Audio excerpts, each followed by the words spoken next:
Welcome to this episode of Trojan Poetry. This week I have chosen the poems. Mike has not read them.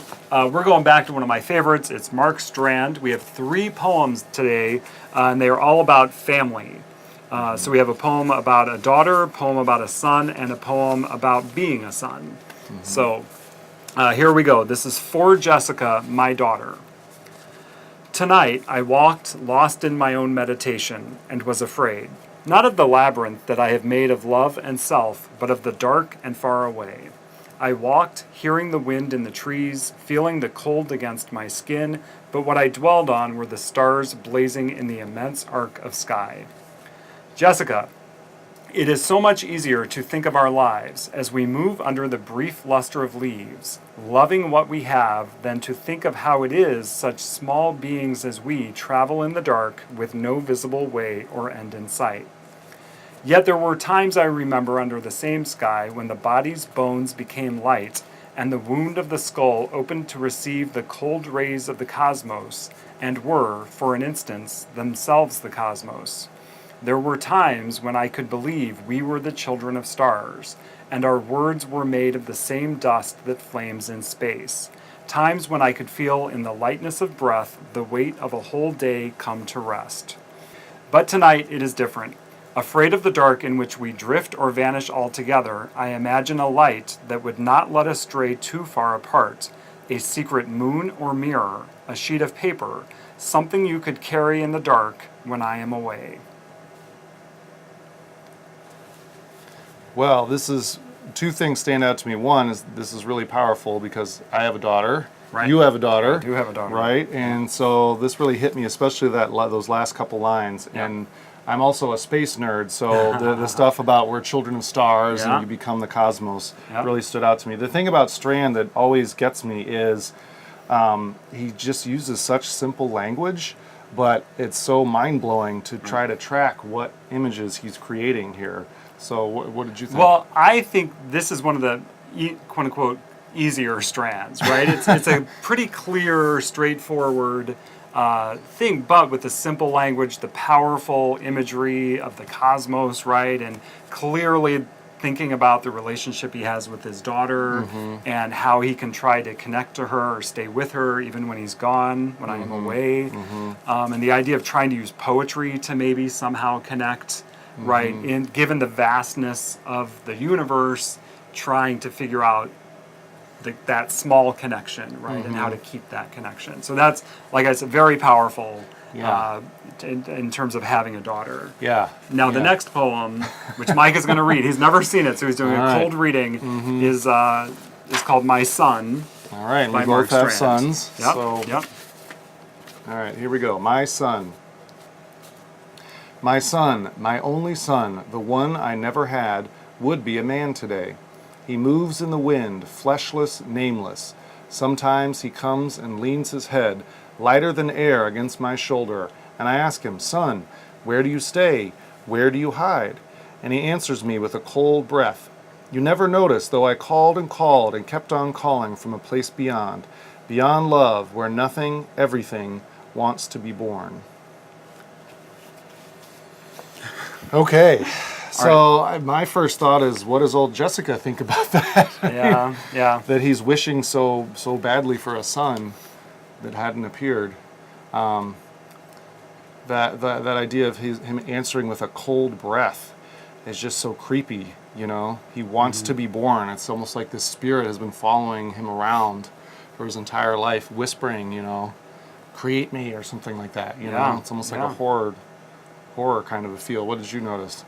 Just that, well, first of all, in the poem it says it was after Carlos Drummond de Andrade, and we did one of his poems earlier, too, about the ox looking at the person. That was during our animal series. Yeah, that Strand had translated. I guess what struck me about the poem was that kind of potential, like that idea of what could have been. Right, Mark Strand didn't have a son. He had a daughter named Jessica, a real daughter named Jessica, and just that maybe idea of like, what if I did have a son, and that it's always maybe kind of haunted. I didn't think of it as creepy so much as this kind of wistful, beyond love. Right? Wow, like, does that does that mean he can't love him, or he loves him so much that it's beyond love, right? Like, just... Right. I just thought it was, when it says, you never noticed, though I called and called and keep on calling from a place beyond. So this son wants to be born, like, listen to me, and he's fleshless and nameless. He moves in the wind. It just seems really ghostly to me, and it's beyond love. I agree. Yeah, right. Yeah. Beyond love, where everything wants to be born. So it's just interesting that the son is calling to him even though he doesn't exist. It's like a paradox. Right. How is this possible? Right. So again, this one gets more obviously surreal. I thought the one for Jessica was very more or less concrete. This one is more surreal. And now we have a third poem, and this is more of a prose poem. So it's written like a paragraph, and it's called "The Mysterious Arrival of an Unusual Letter." So here it is. It had been a long day at the office and a long ride back to the small apartment where I lived. When I got there, I flicked on the light and saw on the table an envelope with my name on it. Where was the clock? Where was the calendar? The handwriting was my father's, but he had been dead for 40 years. As one might, I began to think that maybe, just maybe, he was alive, living a secret life somewhere nearby. How else to explain the envelope? To steady myself, I sat down, opened it, and pulled out the letter. "Dear son" was the way it began. "Dear son," and then nothing. Well, man, that's a lot of communication going on. Yeah. What's interesting is he threw in, where is the clock, where was the calendar, and I thought this guy's very anal retentive, at first, right? Like he's a control freak. But then I realized both of those have to do with time, and he's thinking back about how much time, and 40 years have passed, right? And the other thing that I thought, because sometimes Strand, he has that crazy sense of humor. It says he's been dead for 40 years. As one might, I begin to think that maybe he was alive. Like, that's the obvious conclusion, is my father is alive, living in a cave somewhere. Right. I thought that was kind of funny. Why do you think there's nothing there? I mean... Yeah. I mean, I think, we went from the more concrete one to the more surreal one to this one. I think is just a complete, right? Like, there's a physical object there. Everything else has been apparently cleared off the table, and it's like, oh yeah, what is, a note from his dead father? What's it going to say? Yeah. And all it says is "Dear son," and I mean, "Dear son," that's a pretty good. That's a start. But I mean, to call your son "Dear son," that's a nice thing. Like I love you. You're close to me. Right. But then. That's all that he could manage, or or is there anything more to say? Like, just like, I'm still thinking about you, kind of a thing. I don't know. Right? It's so mysterious. That's what I love about it. Yeah. Well, it could also be that "dear son" and then nothing. That was the pattern of their relationship when he was alive. There was no communication. Maybe that the reason it blows his mind is he's hoping for that communication that they never had when he was alive. Well, and it's to steady myself. Right, like this is, he clearly is very emotionally shaken by it. I sat down, opened it, and pulled out. Yeah, I mean, and just the title, "The Mysterious Arrival of an Unusual Letter," like, yeah. That's pretty unusual. Things, it sounds like an Agatha Christie novel or and something. Where did it come from? Yeah. Right? Who put the letter there? Who moved the calendar and the clock?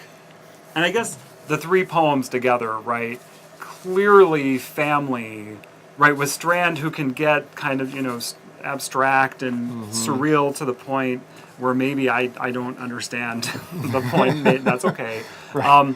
These three, by anchoring them in family, you begin to think, okay, clearly Strand thought about family, and he wanted to think about family, and he, the complex relationship among family, real or not. Right, and just how family haunts you, right? Because in the one, the unborn son is haunting him, and here the father who's been dead is haunting him, and in the last one, in the first one, he's trying to think of a way to stay connected to his daughter, when he's gone. And he's haunted by the dark and far away. It said, as he's looking at the stars. So. And he says, like in the Jessica one, "A sheet of paper, something you could carry in the dark when I am away." Like that's something the concrete. letter. of the last, right? Like, so he's going to write a letter to her. well, that's, I think at the end of the Yeah. first poem, that's what he's, or a poem, where he's trying to think of something he can write. Yeah, what would you say? I mean, that's He pretty... would say, "Dear son." No, right? to Like, what, to Jessica? well, I mean, okay, right? That would be a horrible message. Maybe. But I just think that's a lot of pressure. I don't know. I'm just thinking of my, like if I wrote something like that to my son and daughter, Right. what would I say? Right. Maybe he had writer's block. I mean, that's so daunting. Yeah, Like, yeah. what would you say? Right. Yeah. So, Dear son, I'm writing you from the other side. yeah, right. I mean, people do that. People make the videos where they know they have like a terminal disease, and they'll make videos to show the children as they grow up. Yeah. Or they're, in the older days, they would write letters like that and stuff. So, again, I think for me, Strand can sometimes get surreal to the point where maybe I lose him. But these Right. three, with the anchor of family and looking at them together, I think is an interesting way I to agree. approach that. Yeah, it keeps us in reality, Yeah. so to speak. While thinking about things that aren't real. While thinking about the ghostly son. And yeah. All right. Well, thanks for watching. Please join the conversation in the comments on YouTube or on Twitter at Trojan Poetry DGN. Also, check out our website at trojanpoetrydgn.blogspot.com.